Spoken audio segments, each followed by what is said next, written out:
Greetings viewers, welcome to my channel. I am Grandma Quarry. Thank you so much for watching my videos, liking, subscribing and commenting. I do really appreciate you. So today I want to share with you on this one. I told you that I once worked in a factory and I have lessons which I got from there, which I am still using in my life, and also encouraging others. So today I want to share with you on this one. I then went to A level. So the school where I was doing my A level, there was a challenge of students who were being very mischievous. It's like it was that difficult to control students at that school. So that school was like, we were like in a college, yet we are at a high school. Yeah, things were not well there. But you know what? At that school, that is where I have learned of discipline. Discipline, to discipline myself. So that's why when you see me saying, you don't just see people doing that, you jump into that. You see those ones doing that, you jump. You see that one with his car, you want to buy that one, like, yeah. For me, I focus on what I want to achieve. I don't just allow whatever is happening to toss me to and fro. So I have learned of discipline at that school, because for you to pass, even for you to read, it was challenging, because sometimes there were those ones who were very mischievous, who would make a lot of noise. So yeah, it was challenging. But because of the goals I had of going to the university, I had to persevere, and that's why I ended up passing. I told you I studied very hard because of the experiences in the factory. And I thank God for that experience. Human beings cannot change without pressure. Without crisis, it's difficult to change. But the challenges we face are there to move us further. That is it. That is life. So it depends with you how you take it. If you are going to learn something and change your life, that's it. So what then happened is, when I was waiting to go to the university, my aunt told me to go to where the district education officer would take some teachers to fill the posts that were vacant. So this day I went to Chipinge, so that I could also look for a job as a teacher. It was a temporary one. So what happened is, there was a huge crowd, and the DEO, that's the district education officer, will be in the middle, and looking at the numbers of people, it was too much comparing with the vacancies that were there. So the DO started calling, those places where there were vacancies, and the places he was calling were in deep in the rural areas there, in the Bundus, Kumachonyonyo,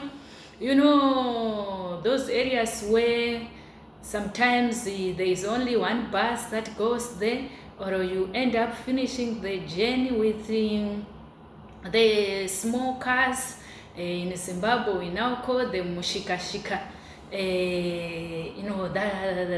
Those were the places.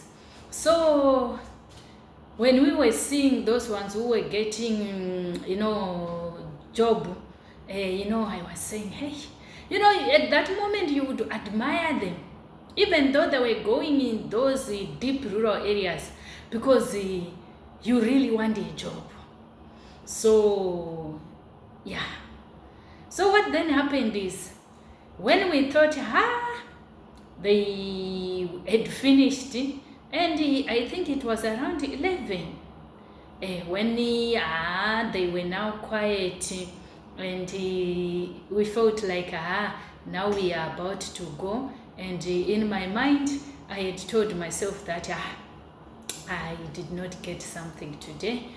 And then suddenly we just had this DEO saying, finally, there is a school,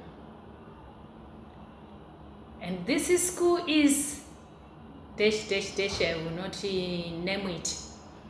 They are in need of a geography and a divinity teacher. And you know what? I was tiny, very young in terms of appearance, because I had no that much flesh. Yeah, I don't know what you can call it. These days you call them slender, such people. I cannot say I was slim. I don't know how to describe myself. I was tiny. Let me just say I was tiny. I was very, very tiny. And then I walked to the DEO, and to my surprise, I was the only one who had A-level and had what they wanted. And when this DEO saw me coming, he was just excited to see me looking at my board, because I was tiny, very, very tiny. So he said, my daughter, you did A-level? I said, yes. And I was happy. He was happy. Then he said, show me. And then he saw the what do you call it? The transcript. And then he said, you? Well done.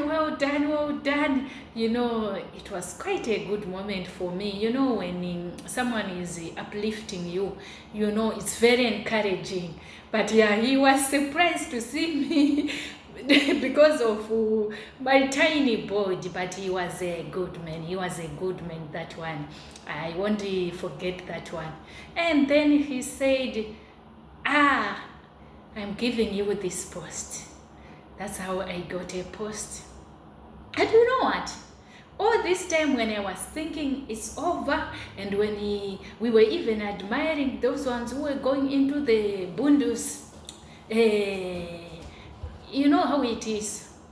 But I didn't know that God had something good for me. And this place was in town, in Chipinge town, I said, God, thank you.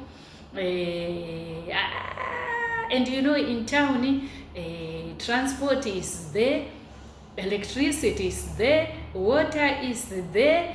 There were also tarred roads. Hey, that was good. Life. But you know what I want you to see here, the reason why I'm telling you this is, it did not start there. It started in the factory. That's where I made this decision that I should change my story. I should change my life.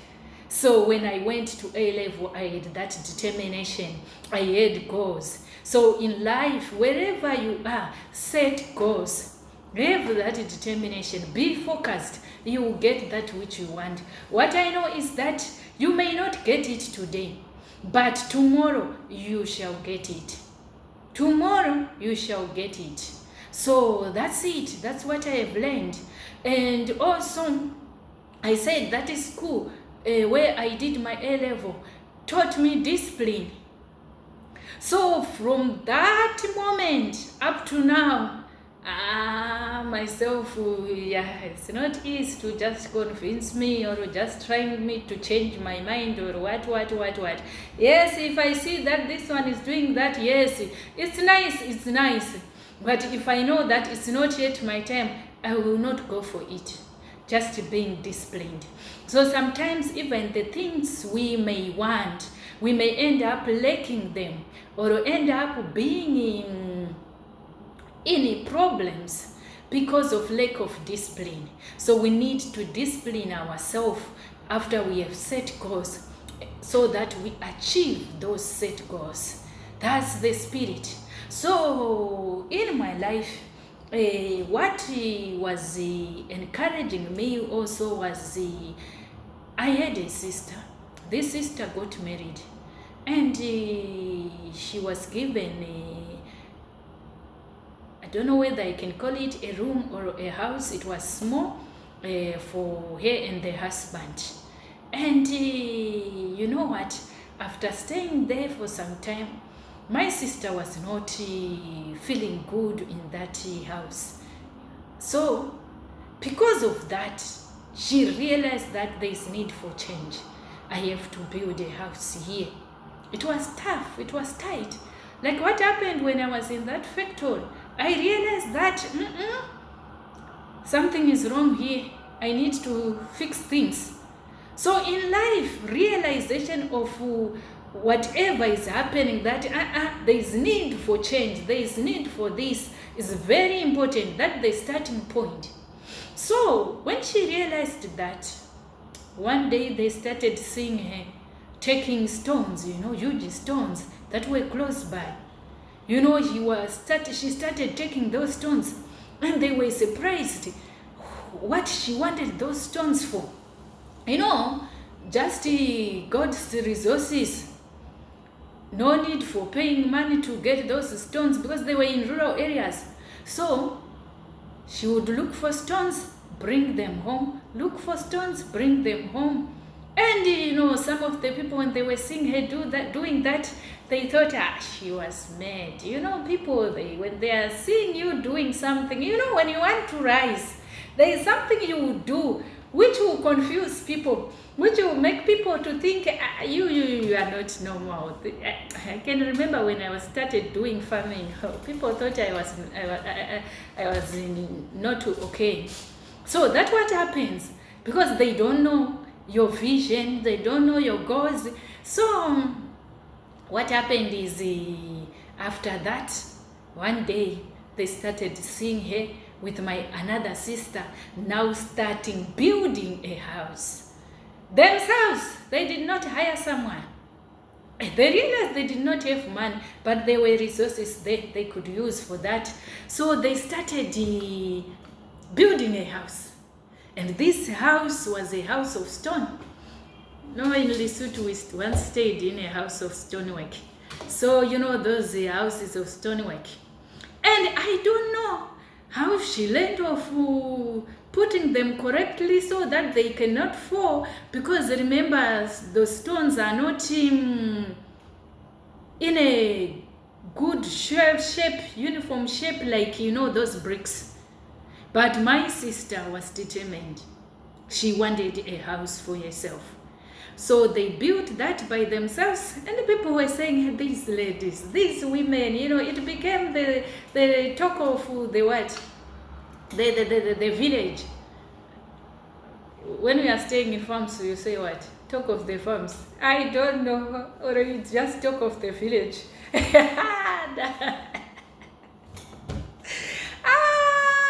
But with this woman, what are they doing? And where have they learned this, doing this very well?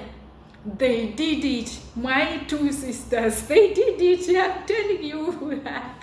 So they finished building that, and also a floor was put.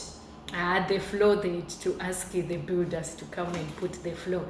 That house is still there, very strong, no matter whatever, whether it's in windy or what, or it's a cyclone. That house is very, very strong. So each time I would also face challenges. I would think of my sister, how she started constructing that house of stone. We limit ourselves, but we have been given power. That power is within you. You are mighty. That power is within you. It is just dormant. You just have to resurrect it. That's it. But it begins in the mind. It begins in the mind. So that's what happened. The house is there. People then started saying, hey, these children, these women are hard workers, these women. So I'm saying in life, whenever you have made your mind and you have determination, that thing which you want, you will get it. You will get it. Have you ever asked yourself, why is it that you see some of us, maybe when we started writing our O-level, or whatever, depending with what is written in your country. I'm talking of like example in Zimbabwe, there we call it ordinary level. So then you fail. Then when you are at home, maybe you stay for 3 years, 4 years, facing hardships. Then one day you think of going back to school. Maybe by that time you have 2, 3 children, or you don't have children, but you have suffered. Have you asked yourself, why is it that those people, when they go back, they will pass? Sometimes you see some writing, maybe failing. Writing again, maybe failing. Writing, then you pass. Why? Why is it that that very person who failed at first, or maybe even second time, but finally that person passed? It's because of determination, because of being focused. But there is something which pushes such people to do that. Hardship, crisis experience, hardship. So for me, I believe that these hardships, these crisis experience, they are there to mold us so that we become better. We should make use of that opportunity. Myself, whenever I feel that things are not okay, I realize that there is something I have to learn from this, what I'm experiencing, and then use it for my betterment. So, whatever you need, it can happen. Depends with the effort you are going to put. It depends with your goals, your vision, your values. But what I know is that it may not happen today, but it will happen. You can change your story. You can change your story. You can change your story. You just need, positive attitude. That's what is needed. So, from being a factory worker to being a what? A teacher. And in that factory, I'm about to finish. Let me close. Why do I want to go back to the factory story? Today I'm not talking about the factory story. But yeah, the factory. Oh, I will tell you again about the factory story. So, all I'm saying is, whatever you can do, just do it. Do it mightily. Do it diligently. You rise from there. You rise from there. Don't despise the days of small beginnings. And you are the one who make that decision. And you can change your story. That is the spirit. Wherever you are, no matter it's tough, it's what, just know it will change. One day, your story will change. That's all I can say for today. Me, Girema Kwari. Yes, thank you. And today, when you see me saying I'm Girema Kwari, I will be wanting to take a bold step, because my father taught me, life skills. Even I was trained to be a hard worker by my father. So when you see me say I'm Girema Kwari, I will be wanting to at least help those ones who are not feeling well, or who want just energy to be energized, so that we do it. We can do it. I know it. We can do it. Together we can do it. We can do it, and we can be better. So thank you so much. Goodbye. Chitra Chirimorotsoka. See you next time.